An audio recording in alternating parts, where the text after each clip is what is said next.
All right, it is time for the June TBR, and it was a freeing TBR to make and also kind of a stressful one because I really didn't have that many obligations, unless I'm forgetting a lot. But I also, like today was my first day, like I didn't have work, I didn't have family obligations, I didn't have to do anything around the house, I couldn't work in the yard because it's raining, and I was like, I don't know what to do with myself. And that also extended to I didn't even know which book to finish reading or what I was in the mood to read or watch. So I'm in a very weird space. That said, I did put together a list of options for June. There are always options. I don't think anyone is ever sitting there with a checkboard figuring out, did you read all these things? Like, I'm not doing that. I doubt you guys are doing that. But I will talk about the obligations that I do have and the stuff that seems shiny enough right now that I might pick them up. We'll see. And I did remember in May, you'll see at the wrap up, there are things I read in May that I was not anticipating. And to great effect, like really switched away some genre stuff, which I always have my best reading months when I'm hopping around and not just reading the same things.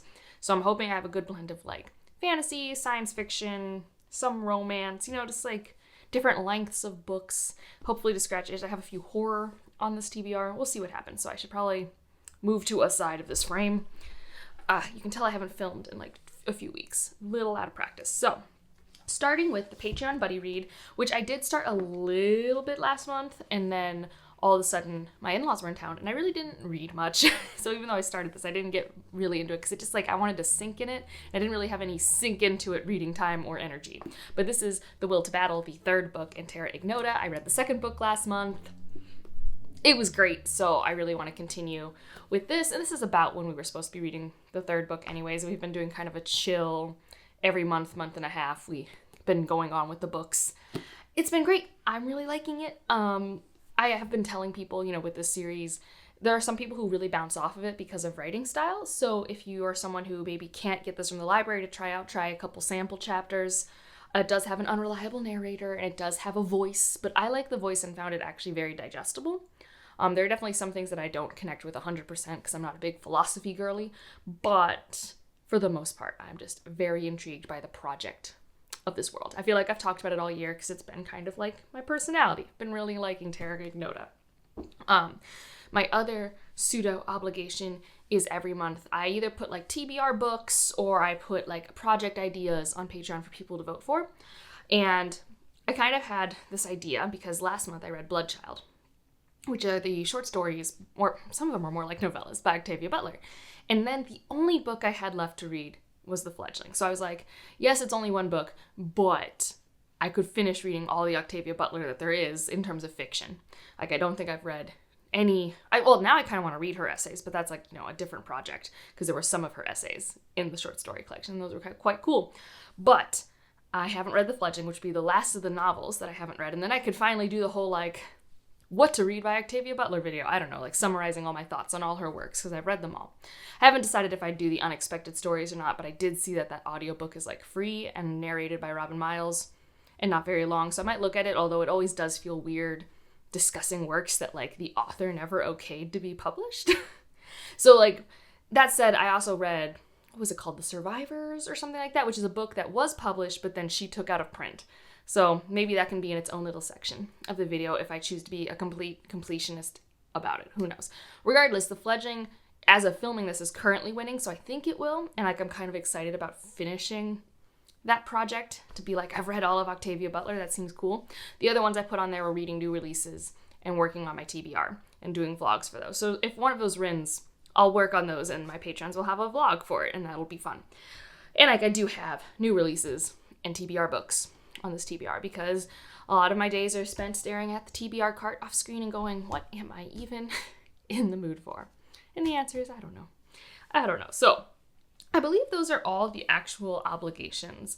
This is sort of an obligation. I'm hoping actually to finish this in May, but I'm putting it here because I only have a couple days left in May, and I don't know if it will happen. And that's Earl's Trip, which is a historical romance. It's got a weird writing style, so I've been immersion reading it with the audiobook, and it's much better with the audiobook. I think it works way better for my brain. I don't know if this author is British or English. Let's see. She grew up in Minnesota, so decidedly American, right? She now lives in London, Ontario, Canada. So that almost threw me. It's like, wait, is she in the UK now? Sometimes there are certain writing styles written by British authors that like my brain has to work extra hard. Like that happened with me with, it was a popular Orbit book that everyone really liked. Was it The Justice of Kings? I don't know. It was the person on the throne and he was like the justice and everyone really liked that. And I would have to reread sentences because my brain was like struggling. And I was having a similar issue with this, which I don't want with my fun romance times. So I put it down for a while and then I got the audiobook and now I'm going to try and push through because this is like my real life in-person friends book club book. So like in the real world of terms of like, I'm not reading this on my own. I just picked it up. I probably would have DNF'd it. But in this world where my friends really want to talk about a book, I want to power through. But like I said, I'm hoping this is finished before June. And because of that, hopefully maybe my romance-ish book that I can read in the month is You Made a Fool of Death with Your Beauty. I just looked at this on my shelf and I'm like, oh, that screams summer, right? Does this not scream summer? I do think she goes on a vacation and I know it's mess. I know that this is so mess. Maybe not your traditional romance, although I do think it has a happily ever after. I won't be super upset if it doesn't. So I'm not too concerned if this follows completely all the trope conventions of a romance. I like a Quakey and Mezzy. I like messy, dramatic romance stories. It's probably because of my musical theater background growing up. Everything's insta-love, everything's a love triangle, everything's over the top and means too much. I vibe with that. Watched a lot of CW, watched a lot of WB. So this, I think, is more real-world messy and like, I think there's like an age gap romance to an extent, and also it maybe involves the person she's currently dating and then like somebody else. I don't know. I'm excited for it. I like Quakey Mezzy. It's been on my shelf for a while. It would be nice to give it a go. Also, on my list, I have another TBR book. Yes, this is my last physical TBR book, and then we'll talk about some of the like other arcs and series continuations that I'm thinking about. So this is August Kiko and the Mechas from Space. The second book comes out this year. Might have already been out. I was doing a quick Google before doing this video to be like, yeah, when is the second book coming out? Because this came out 2 years ago, and I was like, is Alex White still writing books in this series? And yeah, it looks like this year we were potentially getting the second one, if it's not already on shelves and I've just missed it. And I think Brittany read it recently and had a fun time. And I'm okay with having a fun sci-fi time. It's the year of sci-fi. I would like to read these sci-fi books on my TBR.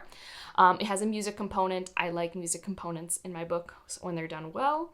So I'm just curious. I would like to know if I like this. If I don't, DNF it, give it away. But if I do like it, I can get to the second book. And wouldn't that be fun? I don't know anything about this other than I think it starts at the end of the world or something. I also really like mechs. I just bought myself the 4K UHD version of Pacific Rim for my TV because I love Pacific Rim. I like mechs. I like kaiju. I don't know why. I'm the way I am. So, in terms of like continuing things that have been bringing me joy, I want to read Brothers at Arms. I think that's the name of it. This is the next Bejeweled book on my list. Every month I surprise myself by suddenly having time to read another one of them. They're just so consumable. Like when my in-laws were in town, all I could do was listen to audiobooks while I was doing yard work. That's all like the mental capacity I had. And I read Brothers in Arms. Not Brothers in Arms, the one before that, Borders to Infinity. Really wasn't on my bingo card. And it was delightful. A delightful time, a little oasis, when I didn't have to be social. It was good. So now I want to read Brothers in Arms, especially because people just keep hyping up the books that are on the horizon. It's like, I want to be there. So, tentatively, this is there for me to listen to. Similarly, I haven't read a T. Kingfisher in a while, and Bejeweled and T. Kingfisher have been kind of my saving graces in terms of reading momentum this year. And I believe my next one in the world of the White Rat, which is, I believe, what starts with the Clockwork Boys, is Swordheart. And I've heard very good things about this book. And I believe that's what I should be reading next in that universe. So that's what I'm going to do. So those are authors continuing with, and now my arcs. I have 3 arcs. One I have physically and an ebook, and it seems I actually just like reread the synopsis because when I first asked for this, it was just because it was pretty. Like, this is the West Passage, like it's very pretty, and this is the arc, and it has like art at the top of each of the pages drawn by the author, and it's different art each time. Yeah, so I was really curious about this, and I don't remember where it takes place. I know it's medieval fantasy, but it's different because it's like Eldritch horror medieval fantasy, and I think the premise is that there used to be a guardian at the gate at the West Passage, and the guardian, I think, was killed or died and never replaced, and now the beasties are coming, and I think that's kind of the stress of this. And I don't really have like a classic fantasy, except for maybe Sword Heart. I don't even know what Sword Heart's about. I'm just going to read it because it's T. Kingfisher. So this is very intriguing to me. I think originally I was going to use this for the Reddit bingo square of like the debut of an author, and I might still use it for that, but it has Eldritch elements, so it might be for that prompt as well.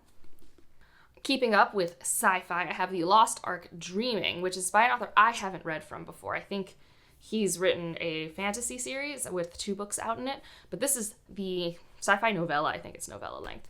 And it's basically the back of the book's thingy is Snowpiercer meets River Solomon's The Deep. And I'm like, sure, that sounds good. I believe this is a part of the world, post-climate apocalypse, a lot of water, so everyone has to live at the top of these skyscrapers. And where you get to live is, based on your class in society. So you can see the Snowpiercer influence. And I don't know why it's being compared to The Deep by River Solomon. This premise is actually reminding me more of An Unkindness of Ghosts by River Solomon's, but regardless, I wanted to give it a shot, and I thought like a sci-fi novella would be a better shot for me in this author than the questy fantasy that he has out, because that didn't seem like it would vibe with me. So we'll give it a shot. I know it takes place in West Africa. I know the cover's really pretty, and really, let's just go with it from there. And the last one is a horror, probably my second horror if we count The Fledgling, which I didn't talk about what Fledgling was about, but it's like the awkward vampire story. I say awkward. I think it's incredibly awkward, the vampire story by Octavia Butler. Regardless, pivoting back to this, my other horror, maybe, unsure, it's also novella length, and that is Haunt Sweet Home by Sarah Pinsker, who I haven't read from since my first sci-fi book by them, or maybe their short story. There was a short story I read from them since then. I've really liked my experience reading Sarah Pinsker, and I have a whole short story collection, and I should just read more by this author. I believe this is about a woman who helps a reality TV show for haunted houses, and like, it's not actually haunted houses, right? Like, they set it up for the TV show with special effects, and she just has to like keep that on the download. But I think it is also about like untangling internal repression and things like that. It sounds pretty cool. And like I said, I like Sarah Pinsker. So when I saw that there was an arc for this, because I think this comes out in like September, I'm like, yeah, let's give it a go. And I really like horror. And this seems like the type I would like, right? Maybe. We all know I just pick up haunted house stories for some reason. And I've never actually been scared of a haunted house, like in real life. Like, I've never like gone to a place and been like, oh no, it's haunted. Like, I don't know why, but I think there's something about home and like what baggage comes with a home that's very, very captivating to me. So it's the tentative TBR. It's probably all going to get weebly wobbly. I don't know. I don't know what my mood is. I'm having this urge to go to a bookstore. And I don't even have that good of a bookstore near me. Like, I mean, I have many bookstores, but like the closest one near me is kind of your carbon copy Barnes & Noble that has an okay science fiction fantasy section, but it's not amazing. And I was so spoiled by the amazing bookstore that I had in Boston. So I'm still working on filling that void. Haven't quite successfully done that yet. And also trying not to spend that much money because speaking of houses, my house has been every couple weeks or something having like a small thing that does cost a couple $100 to fix. And I'm just like, why are you having a temper tantrum? Why is this a thing? And it's just like, which is fine. Like, that's part of being a homeowner, and I'm still paying significantly less than I would on rent. So that's fine. And not a big deal. It's one of those things where it's just like, I feel like I am existing with this house, and like, it's a child having a temper tantrum, like, man. And I'm like, fine, we will fix the thing. And it's like, yay. And then it breaks another thing. I'm like, sir, stop it. Anyways, I am excited about this. I am teaching this month, so we'll see how it works. I'll get more audiobook time, although I really didn't lose that much audiobook time last month, mainly because I did a bunch of work in the yard, just because that felt peaceful for some reason. And I say that, I carried like 20 bags of mulch from the car to my yard, and then I went and bought 14 more bags of mulch. So much mulch. Like, I felt good about it. But like, why was that relaxing? That probably shouldn't have been relaxing. I don't know. All right, I'm rambling. This is a rambly video. I have not filmed in a minute. If you want to leave me an emoji, just to let me know you're here. If you don't feel like telling me what you're reading or any thoughts on the books that I've mentioned, spoiler free, of course, please. The emoji I will give you is a home, because I've really talked about homes too much. That's what we're going with. And otherwise, like if you liked it, subscribe if you want to, and I'll see you in the next one. Bye.